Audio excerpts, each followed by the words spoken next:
तो जी उम्मीद करना तुसी सारे ठीक हो ते खैर खरीत दे नाल हो ते अज दा व्लॉग नवां स्टार्ट करने आ। इस जर्मन का एक छोटा सा निक्का जिहा गाँव है, तुसी चेक कर सकते हो। गुजर रहा अस इत्थों दी कि क्या कि तुहाडे वास्ते एक छोटा जिहा व्लॉग शूट करां। तो ये चेक करो, इन्होंने अपने घर के सामने किड्डे किड्डे खूबसूरत खूबसूरत फलों वाले पौधे लाए हैं। चेक कर सकते हो। इत्थे दी सारे नालों जी अच्छी चीज़ मैनू लगी है ना, रोड तुसी चेक कर सकते हो। रोड काफ़ी हट के ते दरवाजे इन्हां दे तकरीबन काफ़ी ज़्यादा तुसी चेक कर सकते हो कि कितनी जगह छड्डी पिछे दरवाजे ने। मतलब कि एक घर के दरवाजे काफ़ी रोड तो सैड ते बनाते हैं। पता नहीं क्यों, बरल ये एक बहुत अच्छी चीज़ है जी ये लोग करते हैं। तुसी चेक कर सकते हो कि खूबसूरत ना इन्होंने अपने छोटे छोटे घर खूबसूरत तरीके से सजाए ने। अगे चलते चलते मैं तुहानू एक और खूबसूरत सी चीज़ विखाना। तो जो लोग नए ने मेरे चैनल सबसक्राइब जरूर करो, वीडियो शेयर जरूर करो, कमेंट जरूर करो। कोई फेसबुक पर मैनू लाइक कर रहा है, शेयर कर रहा है, वो भी मैनू फॉलो फेसबुक पर भी करो, टिकटॉक पर भी कर लियो, चेक करो।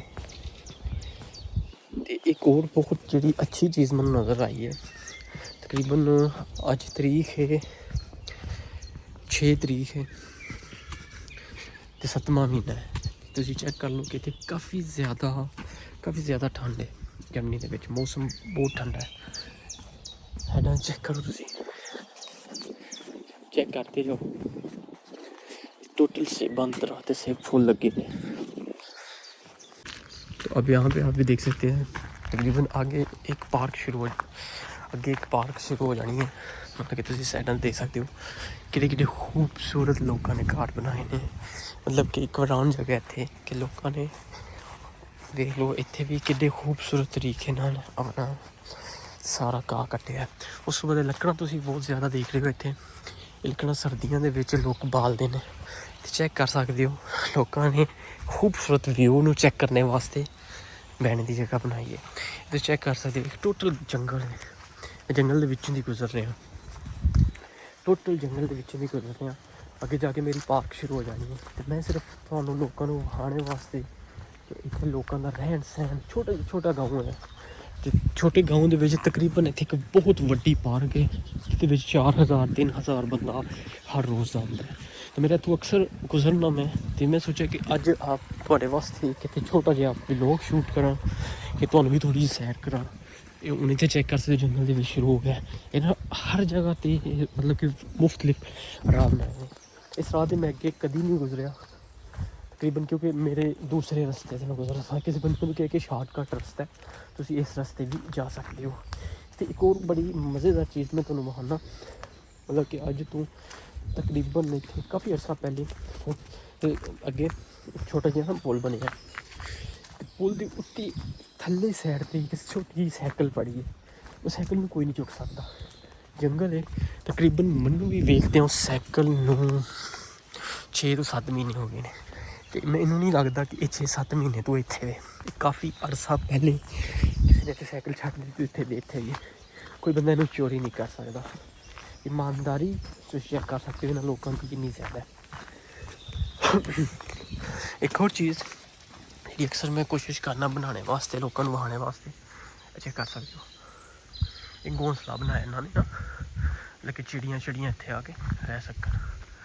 शायद चेक कर सकते हो। तो हूँ मैं तुम्हें अपनी सैकल विखाना, अपनी नहीं मतलब कि जी इस पार्क के पई है। पहले मैं इस जगह पर काम करता था, हूँ मेरी शिफ्ट बहुत उत्ते लग गई है।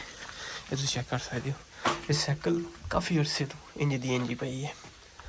नज़ारा चेक करो। तो हूँ इतों आइए मैं पार्क के इंटर नहीं होया, बाहरली सैड पर चल रहा। इन्होंने बहुत मुख्तलिफ चीज़ा बनाई ने। इंज चेक कर बंदा पहली नज़र देखे इन्होंने तो लगता है कि बंदे बैठे ने। आर्टिफिशियल चीज़ा ने, टोटल आर्टिफिशियल चीज़ा ने इतने। तो लोगों को विखाने वास्ते सिर्फ कि तुम भी मेरे नाल थोड़ी सैर करो, इंजॉय करो। सुबह का टाइम है, चेक करो।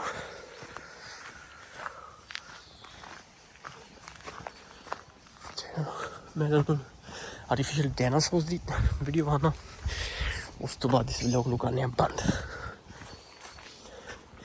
ਵੀਡੀਓ ਜ਼ਰੂਰ ਸ਼ੇਅਰ ਕਰਿਓ ਦੋਸਤਾਂ ਤੱਕ। ਤੇ ਜਿਨ੍ਹਾਂ ਲੋਕਾਂ ਨੇ ਮੈਨੂੰ ਫੋਲੋ ਨਹੀਂ ਕੀਤਾ ਫੇਸਬੁੱਕ ਪੇਜ ਤੇ, ਜਲਦੀ ਜਾ ਕੇ ਫੋਲੋ ਕਰ ਲਓ। ਚੈੱਕ ਕਰੋ ਡਾਇਨਾਸੌਰ, ਚੈੱਕ ਕਰੋ ਤੁਸੀਂ।